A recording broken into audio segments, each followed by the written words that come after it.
Welcome into another edition of This Week in UNC Baseball with head coach Scott Forbes. I am Tommy Ashley. That's Matt Clements. We are sponsored by Johnny T-Shirt, JohnnyT-Shirt.com. Coach Forbes, get right into it. It's another beautiful day in Chapel Hill. It was a heck of a series against Miami. It felt like a regional, felt like it could have been a super regional with the atmosphere, the intensity. It's always interesting when Miami comes around. But what having been 2 days away from it now, from a play standpoint from your team, the opportunities were there. I felt like Miami may have made one less mistake than your guys did Yeah. especially on Saturday. What you thinking on Monday afternoon after that series? Well, it depends on, how we define mistakes, obviously. Like we were talking earlier, I felt like the biggest mistake of the game they made when Morales put his head down and thought there were 2 outs, and we challenged it, and I thought the umpires missed it. And I still think they missed it, and I thought that was a game-changing play. With that being said, we still had a lot of opportunities, but at the end of the day, we lost that game 4-3, and we're out of that inning. Instead of the score getting to 3, the score will be at 1. So, that was a tough one to swallow. Now, for me, looking back at the series, because I'm looking at it from every avenue, what we did well was we really played defense besides Mac not throwing that ball to first. We didn't make an error in the series. I'm glad it wasn't a super regional, because we'd have lost a super regional. So that's the way I look at it. Like, okay, we're 9-7 in the ACC. We missed 2 games at Pitt. Who would have known? What would have happened there? I don't know. But we're in good shape. We control our own destiny. We're playing great teams ahead, which is what you want this time of year, because that's where the RPI comes in some. You win, you climb. If you lose, you don't. But that's the way it should be this time of year. But digesting that series, I thought it was 2 really good teams. It came down to a play here or a play there, leaving a base runner here, not leaving a base runner there, and making a big pitch. And, they got it done 1 run better than us in 2 games. But I also will take from this that I think everybody, including myself, needs to know that we're going to play. We're going to play 27 outs. We're not going to back down. We just have to clean up the little things. And also our guys have to be our guys. As Roy said, players got to play. We need our best guys to be at their best down the stretch. Let me ask you about the end of that second game. I mean, obviously you're down 6-0. They come all the way back. It was about as dire as it could possibly be when they've got their stud reliever in there, and Casey Cook. I believe it was a 3-2 count, 2 out. Yep. What is that? Bottom of the 10th, whenever it was. But can you just sort of walk through not only what you saw from your guys, but your emotions in that situation? And then Stokely caps it off with a no-doubter to win the game. Yeah, losing that tough game Thursday, that was a close game. And it's hard when you lose that first game, period. We've only lost that game 1 time so far this year in the ACC, and that was to Virginia. So your backs are against the wall right away, and you're at home. So you want to bounce back. And honestly, I was most shocked with Connor Bovair's outing. He had been so good for us, and he just didn't have a good outing. So we're down right out of the gate. I believe Colby was the one that got a hit down the third base line, and we chipped away, made it like 6-2. And then Casey Cook had another big hit in that game before it was suspended, where he hit a triple that tied the game, and then Mac hit a double where we took the lead. You got to sleep on it. You got to think about, hey, what are we going to do? Who are we going to put where? So that's what I think about the most was Friday night, not being able to sleep, thinking about, hey, how are we going to defend this runner at third? Are they going to squeeze? Are they not going to squeeze? Because they did it before. And we went back and looked, and they had not squeezed on video but 1 time in the last 3 years. So we thought, okay, we're gonna go with AC's best pitch. They're hitting a lefty. We think he's going to be aggressive, and thankfully he was. And Stokely made a play. We got him in a rundown. We got him out, but the game kept going. AC we had to take out because he had pitched, his pitch count got up, and sure enough, they jump.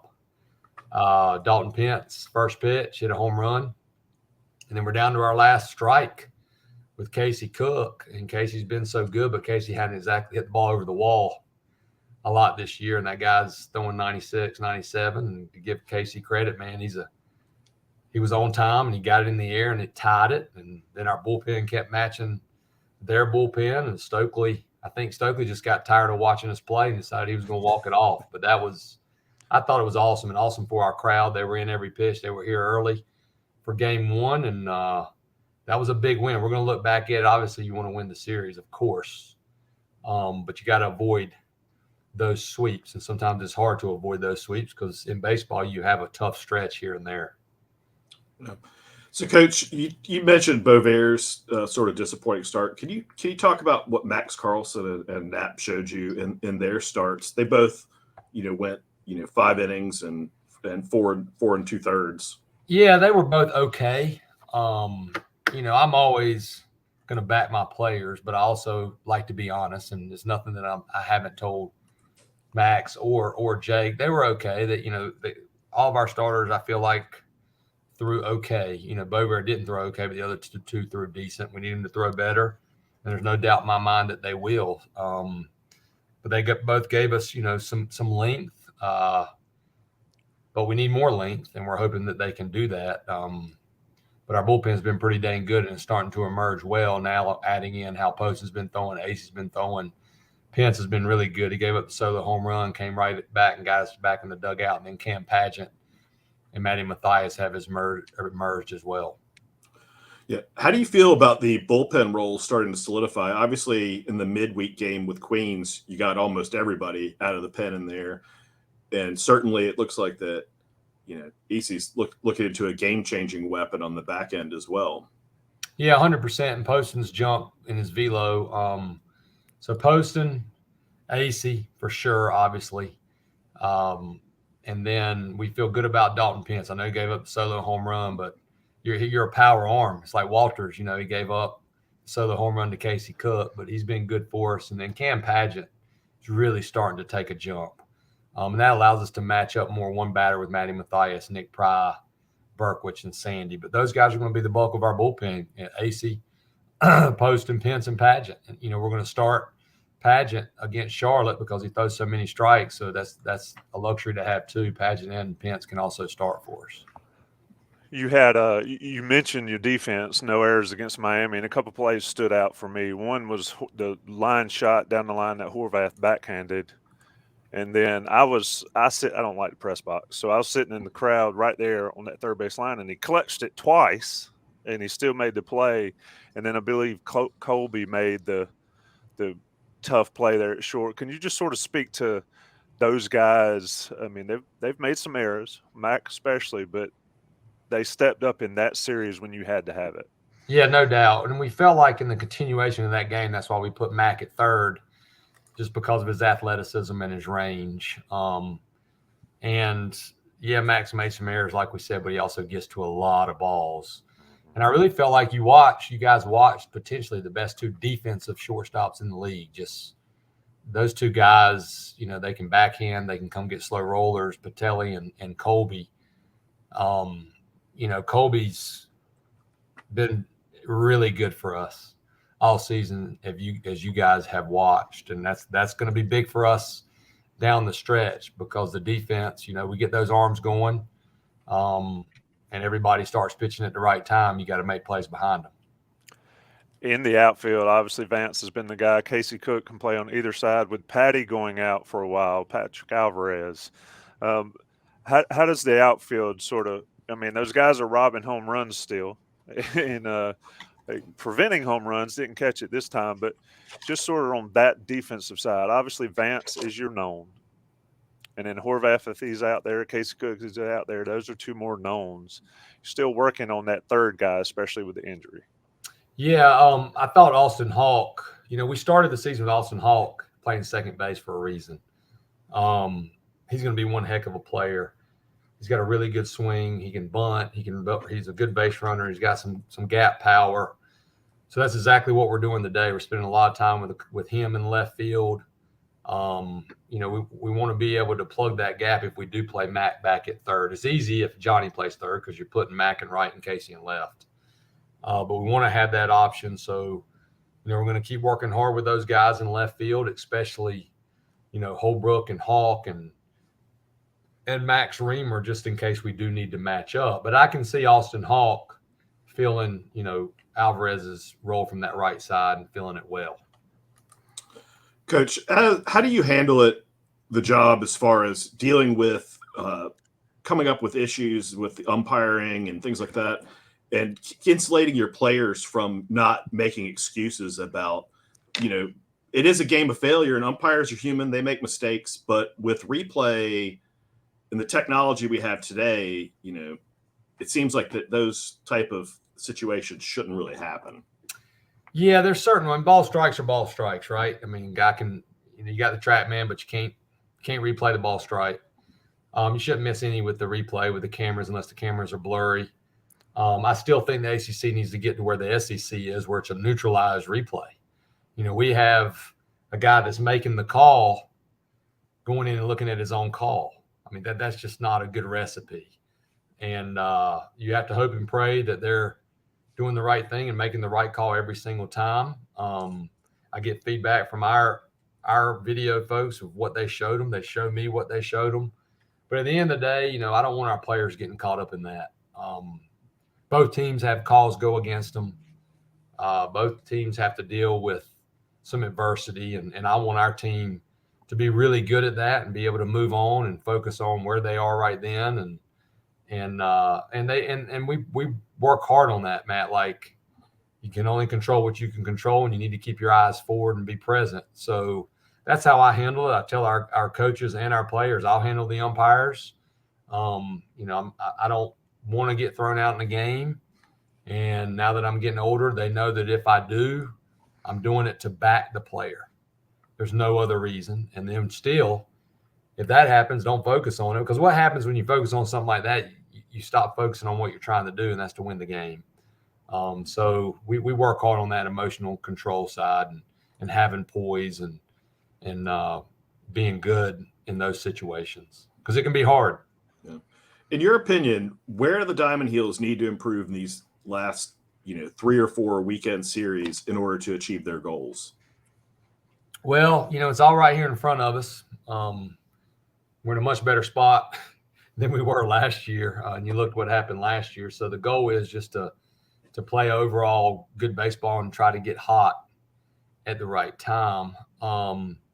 But, you also need your main guys, whoever they are. Some teams have different ones. They have to put the team on their back a little bit as well. That's important, and our guys will, and they know that. We don't call that pressure. We call that wanted. You want that as a player. You want to be that guy that everybody looks up to, knowing that the team's going to feed off you. So, we're trending in the right direction defensively. Our bullpen's improving drastically. We just got to find ways to win those one-run games. Instead of losing 2 of them, we need them down this stretch. In these next 18, you got to win the majority of them. You got to find a way to win those close games. And it's usually a big hit with runners in scoring position, getting a bunt down, throwing the ball to the right base. The things that don't show up in the box score, those are the things that you got to be really good at down the stretch. And then you have to have some guys get hot.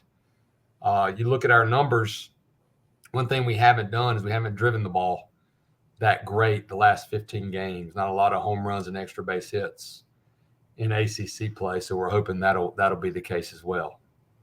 Where do you think why is that the case? I think Horvath's had maybe 1 home run in that span. I mean, what's going on there? Is it a situation where it's just the grind portion of the season? Is there something you're seeing on film differently from your players? What's going on with the lack of power lately? Well, hitting is such a hard thing. And it's, you work your tail off. Coach Weir is working your tail off in the cages with the hitter, but I was a hitter. And you can do it back there in the cages and for some reason not be able to carry it over at that time, whether or not your heartbeat, whether or not you're just trying so hard in a game. So really it's knowing, okay, mechanically, if there is anything, which is not much. And then, hitting is contagious. It is top to bottom. We've been fortunate that we've had some other guys, while Max struggled a little bit, or Vance, or as soon as some other guys have stepped up and helped us win some series. So it's just battling through the mental side of it and understanding that you're going to fail, like you're going to fail and get over yourself and move forward. Let me ask you this. It's called a manager for a reason. It's a coach in college, but managers, you have to manage the game. You got a ton of moving parts. I want to ask you about a couple, one in game and then one sort of over the last couple games. The decision to sit Osuna for a little bit. Austin Hawk played well this weekend, I thought, did his job. How tough a decision is that to make, given what you know Osuna can do? And then specifically in a game, and you talked about this in post-game, the decision to pinch Stoke there in that ball game. I mean, you've been doing it long enough. Folks are going to question it. I want to ask it because I rather hear it from you, and I liked your explanation post-game on the Stoke reason. But just sort of talk about those two decisions you have to make. Yeah, Alberto had a tough stretch last year. This year he broke his hamate, and he's earned the respect from me as the head coach, where I brought him in and I said, "Hey, Bert, we're not going to start you this game. It's going to give you a mental breather, and you got to know your personnel." And I just felt like it would do Berto a little bit of good. Sometimes when you're not in there and you see, hey, your team can still play well, you take a look and you get outside of yourself. And I think Alberto, in his case, has felt like he has to do it or we're not going to win. And, I explained to him yesterday, we talked a little bit like, hey, just be Alberto Osuna, have the best at bats you're capable of having, and understand that, just because you don't hit 2 home runs, we still have a chance to win if you walk twice. So that went into that decision. It can be tough because you got a guy that can hit the ball out of the park at any time. But really, in my mind, I did that just to give him a mental break. Sometimes kids, or players need a break, and then you throw them back in there, and that's what we're going to do with Alberto, and that's usually what goes in. When you're looking at pitch hitting, that was a really tough call with Stoke because he's been so hot in this series, but obviously he's been so hot against right-handed pitching. We know the matchup. We do the work. Now, when you make that decision, you got to know it's like Gino. You suicide squeeze. If the guy pops it up and we throw it to third, he looks like an idiot. If he gets it done, you look like a genius. But we felt like that was a better matchup. I would like for Stoke to get more consistent where we don't even have to think about that. But, Stoke's been here a long time. We also know what other people don't know. This lefty, I believe his splits were 3, maybe 40 against right-handed hitters and about 110 against left-handed hitters. And it's a tough angle. Looking back on it, if I knew that Grist was going to ground to a double play, I would just let Stokely hit. Even if he struck out, we'd have been better off. But anytime you put a guy up there like that, you believe in him and you believe in the situation and you live with the results, and you try not to second guess yourself too much, because that's part of being, like you said, a manager or a head coach. You have to be decisive and you have to make the decision. That's why I'm glad I was a pitching coach, because it helps you be more decisive, because the hardest thing to decide in a game, in my opinion, is when to take a guy out on the mound. You talk to any big league manager, they'll tell you the same thing. That's the biggest call usually of the game. All the way back to the Red Sox and Pedro Martinez that year. That's what people talk about. But in that situation, we felt really good about Grant and his history against lefties of not just coming through, but getting a fly ball hit to the outfield, and it just didn't work out in our favor. Yeah, the old hindsight's 20/20, and I always say the road is littered with a bunch of dead squirrels that couldn't make a decision. And as a manager, you have to do it. Hey, I coined that one. So if you use it, I need a. That's a good one. Well, Tommy, the thing about it too is like you have to live with the I can't stand a woulda, coulda, shoulda. Mm-hmm. It's like a big pet peeve of mine. Like, okay, if you feel good about it, whether or not it's your gut, whether or not it's it can be anything, right? Like. But then you have to coach yourself too. You have to we preach to our players, start with yourself. So after that game, I asked myself, okay, let's go back. Let's replay it. You feel good about the facts. You feel good about the matchup. Would have you done it again? Was it a decision that you were 50-50 on, or did you feel good about it? And that's why afterwards I said, okay, I felt good about that decision. And, depending on the lefty, for instance, if it had been a lefty with a higher slot, as hot as Stokely was with a straight down curveball that wasn't sweeping away so much, I probably would have let Stokely hit because he was hot. But I knew what Stokely's biggest struggle is, and that's that nasty low 3/4 slider going away from him. But again, we're gonna get in there with Stokely today, as a matter of fact, and because he's an everyday player, and put that thing on a left-handed slider and say, hey, here's what you got to be able to do. We need you to be able to move the ball with a fly ball to left field in that situation, and see if he can get where he can do that. Yeah, that kid was throwing it. It would have been coming from behind Stoke too, the way he was siding it. Yeah. Down there. Last question before we let you go, and we appreciate it. It's Coach Scott Forbes this week in UNC baseball. Pitching on Saturday against Charlotte and pitching this weekend. Any changes, any tinkering going on behind the scenes? We looked at, first of all, we're glad to be Friday, Saturday, Sunday. The Thursday thing has been great, but for us, it really hasn't because they all got moved and we ended up playing doubleheaders. And our pitching's been pretty taxed in midweek, and then we're going back to a Thursday. So I think that's going to help us. We can go into this Tuesday game where it did help us playing Saturdays. Everybody's on 2 days rest.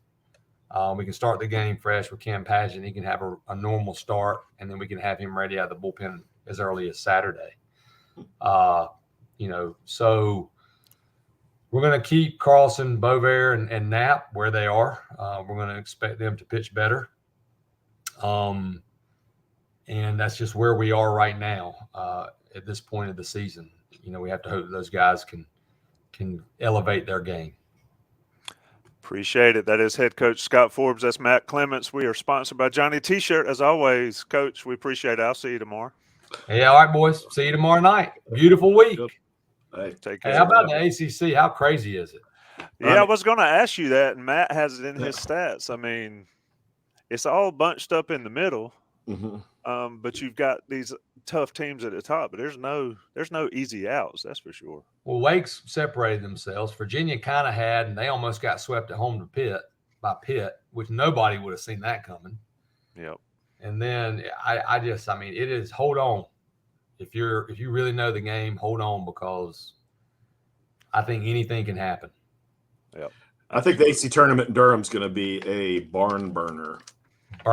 Yeah, I'd say buy a pass, see every game, because you're going to see some amazing baseball. Amazing. Yep. Appreciate it, Coach. Fans out now.